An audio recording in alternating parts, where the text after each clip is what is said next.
ऐसी दीनता ठाकुर जी को बहुत भाती है। इसलिए प्रार्थना है मेरी, दीन रहो, सदा झुक करके रहो, जितना हो सके सहज रहो, ज्यादा छल कपट चतुराई में मत रहो।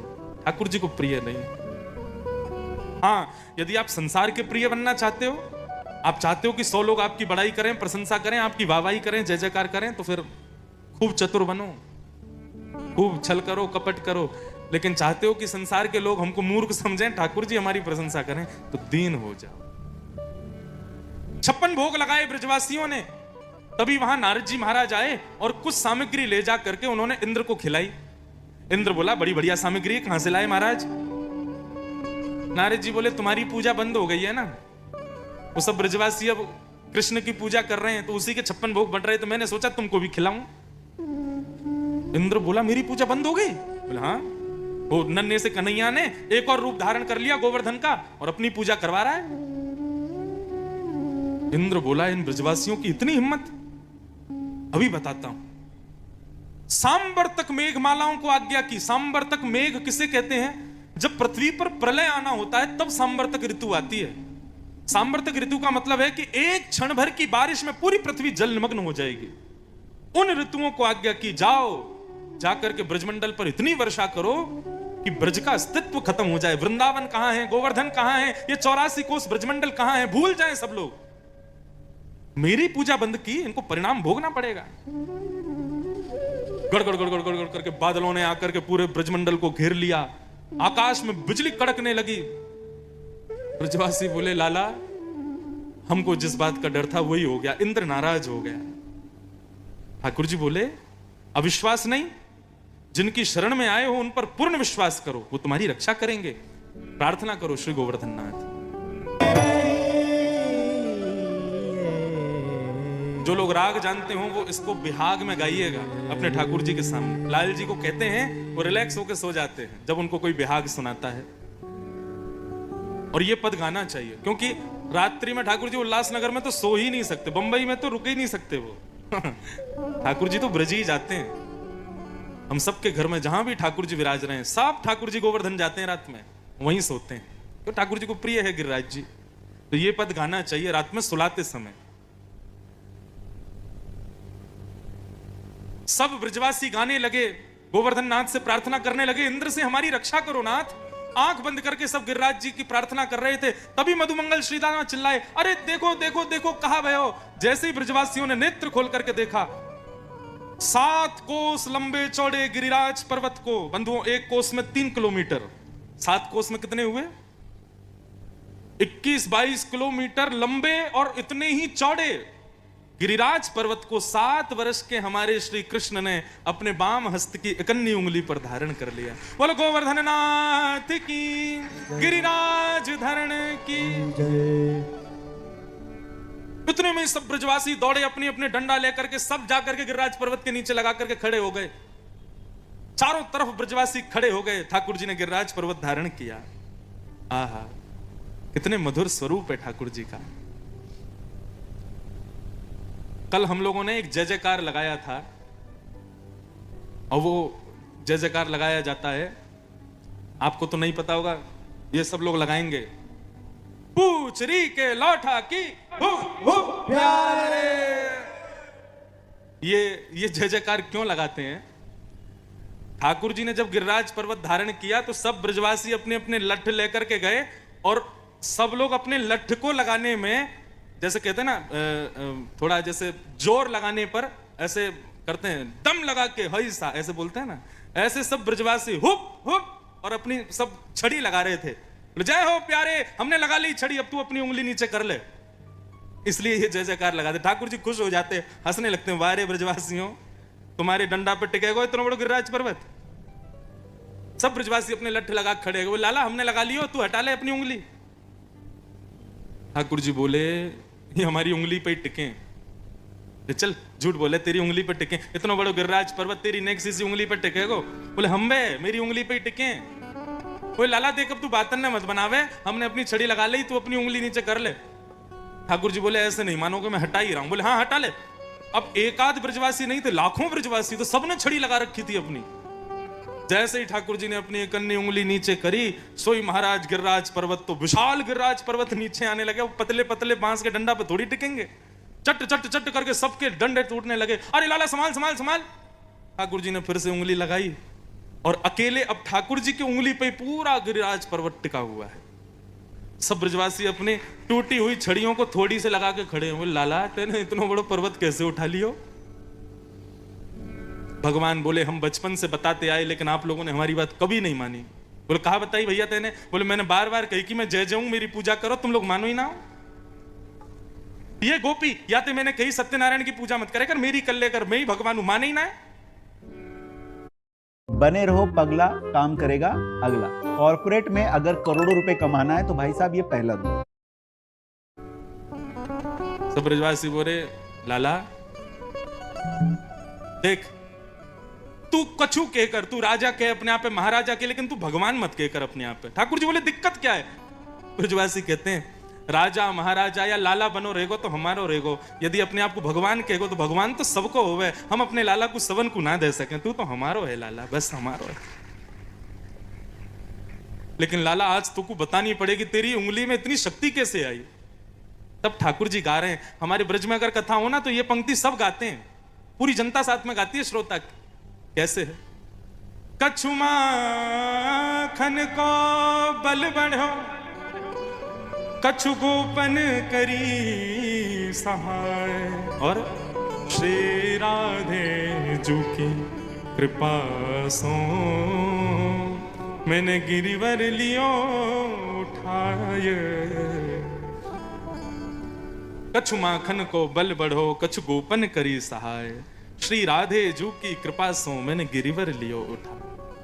लाला तने माखन तो बहुत खायो, लेकिन हम गोपन ने कहा सहायता करी। बोले तुम सबरे मेरी उंगली पे देख रहे, तुम्हारी आंखन ते सबरी शक्ति तुम लोगों की मेरी उंगली में आ गई।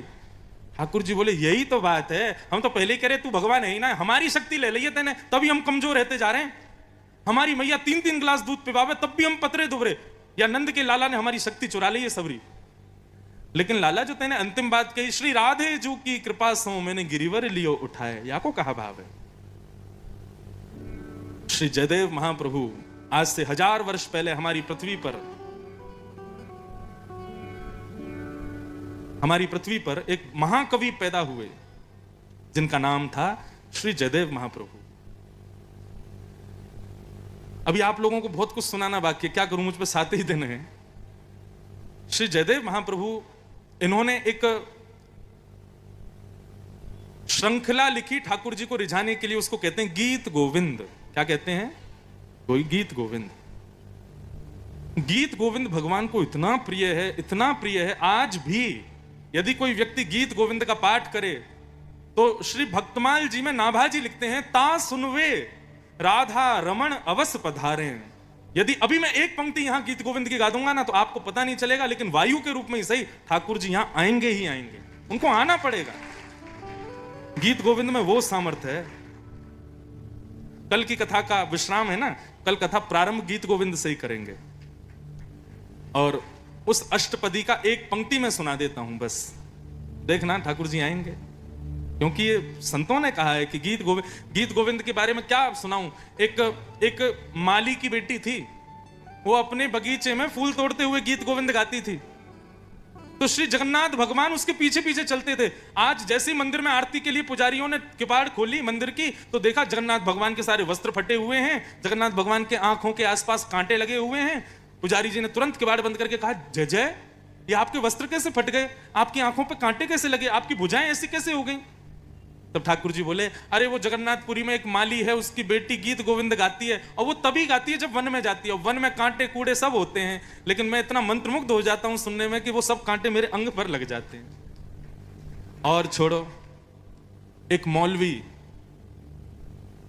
उन्होंने एक बार अपने एक हिंदू मित्र से कहा कि तुम्हारे खुदा कैसे दिखते हैं, मुझे उनको दिखना है।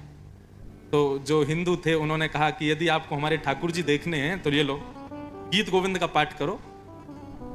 तो मौलवी संस्कृत जानते थे, उनको हिंदू ने केवल इतना कहा, आप ना सामने एक आसन रख दिया करो, खाली आसन, और उस खाली आसन के सामने आप बैठ करके गीत गोविंद का पाठ करो, एक ना एक दिन ठाकुर जी जरूर आएंगे। तो मौलवी गीत गोविंद सुनाते थे, केवल हमारे ठाकुर जी का दर्शन करने के लिए। तो उनके पास में थोड़े समय का अभाव हो गया, तो वो बैठ करके नहीं कर पाते थे। तो जब वो घोड़ा चलाते थे ना, तो अपने घोड़े पर आगे आसन रख देते थे और तब घोड़ा चलाते हुए गीत गोविंद गाते थे। तो ऐसा वर्णन आता है कि श्री राधा रमन लाल जी उस घोड़े पर बैठते और मौलवी की तरफ मुख करके बैठते और ऐसे भुजा करते हुए गीत गोविंद सुनते, तब मौलवी घोड़ा चलाता था। वर्णन आता है कि एक बार मौलवी जी इतनी जल्दी में थे कि उन्होंने आसन रखना वो भूल गए, लेकिन उनका नियम बन चुका था कि जब वो घोड़ा चलाते तो गीत गोविंद गाते थे। तो घोड़े पर बैठ करके जैसे उन्होंने चाबुक दी, गीत गोविंद प्रारंभ किया, आसन रखना भूल गए।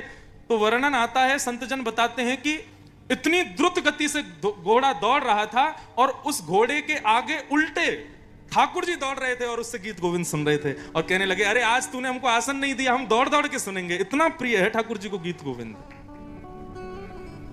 आज भी यदि कोई गीत गोविंद का पाठ करे, निश्चित उसी क्षण ये भी विचार नहीं करेंगे ठाकुर जी की ये अयोग्य इंसान है, ये भक्ष भक्ष खाता है, कैसे कुल में है या कितना अपवित्र है। यदि गीत गोविंद गा रहा है तो ठाकुर जी आएंगे। इतना वो सरलता सहजता प्रिय है। हमारे ब्रज से ठाकुर जी का प्रेम केवल इसी गुण की वजह से, क्योंकि ब्रजवासी बड़े सरल हैं, ब्रजवासी बहुत सीधे हैं। निर्मल मन जन सो मोहि पावा, मोह कपट छल छिद्र न भावा।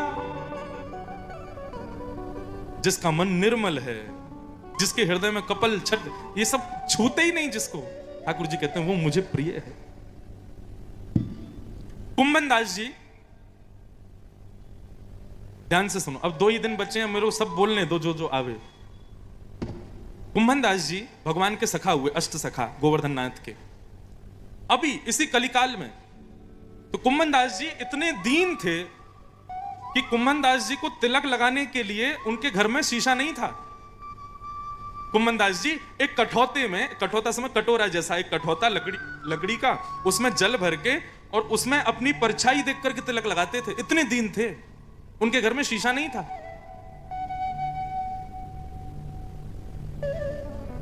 ऐसी स्थिति में भी ठाकुर जी के आगे ही गाते थे। कोई और कह देता ना कि कुंभन दास जी आपका गला बहुत मीठा है, कुछ गा के सुनाओ। कुंभन दास जी बोले, तेरे लैया थोड़ी है, मेरे ठाकुर जी के लैया हैं, तो को थोड़ी सुनाऊंगा। एक बार ठाकुर जी उनकी गोद में बैठ करके खेल रहे थे और कुंभन दास जी को एक पद सुना रहे थे। इतने में ही एक बहुत बड़ा राजा अपनी आधी संपत्ति दान करने के लिए कुंभन दास जी के पास आ गया।